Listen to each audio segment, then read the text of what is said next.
architecture bureau de contrôle bi contrôler bâtiment bi nan lay taxawee poids bi lan la poto yi koy téye yan la muy di tàmbalee ci dee bi ba ci accorder donc loolu nag su fekkente ne bi desal nañ ko gannaaw loolu dafay indi naare jéyee yu mel ni donc urbanisme mi ngi fi gouverneur wax na ko léegi waxtaan nee na danañu war nañoo waxtaan ak sëriñ bi ñi nga xam ne dañuy tabax lu ëpp terrasse wala benn étage ñu waxtaan ak ñu am autorisation de construction ndax autorisation boo ko demandé li muy baax dañ lay laaj sa plan boo amee plan boo ñëwee ñu xool plan bi su fekkee ne war nañ la ci jubbanti wala ñu xelal la ci ñu jubbanti plan bi wala ñu xelal la ci wala ñu ne leen lii ak lii warul mel ni loolu nag mooy li nga xam ne moom la autorisation de construction di jariñ ndax tabax bu amee autorisation de construction am étude de sol am plan architecte am plan béton am lii du ci am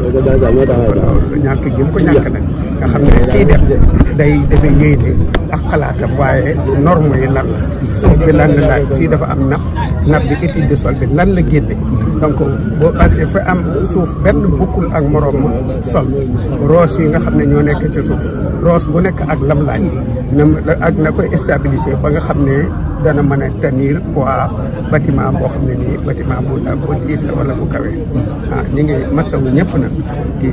masawu jaale ñi nga xam ne ñoom la ci seen i doom des waaye aussi sëriñ bi di ko métti lu kilifa yi ci nekk ci dëkk bi yëpp di ko métti lu di leen masawu di sensibiliser nit ñi nga xam ne ñoo nekk di liggéey rek ñu bàyyi xel lu mel nii ndax liggéey sa alal ba noppi moom fas yéene liggéey lu baax maanaam benn manquement tuuti dal la wala ñàkk xam maanaam ba mu indi la dégâts bu mel nii ay bakkan des ci sa alal yàqu loolu def naa ne war nañ ko bàyyi xel moo tax may sensibiliser opérateur économique ak entreprise yi ak ñi nga xam ne dañuy tabax seen kër ñuy bàyyi xel yu mel noonu. mais est-ce que ñi nga xam ne ñu ngi tabax ñu ngi ñëw di wut autorisation ci mairie ba wala dañ ku ci nekk day tee rek samp tabax lu ko bëgg. waaw am na ñuy ñëw am na benn bariwul na waaye am na benn yoo xam ne bala ñoo tabax danañ ñëw demander autorisation boo ko demandé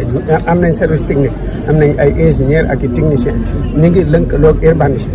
bu Mbàkke mi ngi toujours ñu ngi ciy liggéey képp koo xam ne demandé na autorisation de construction dañ ko jox service urbanisme bu Mbàkke ñu ñëw ànd ak technicien yi xool yónnee ko plan bi ba mu corrigé la ko ba tegal la ko ci yoon ñu door la jox sa plan ak sa autorisation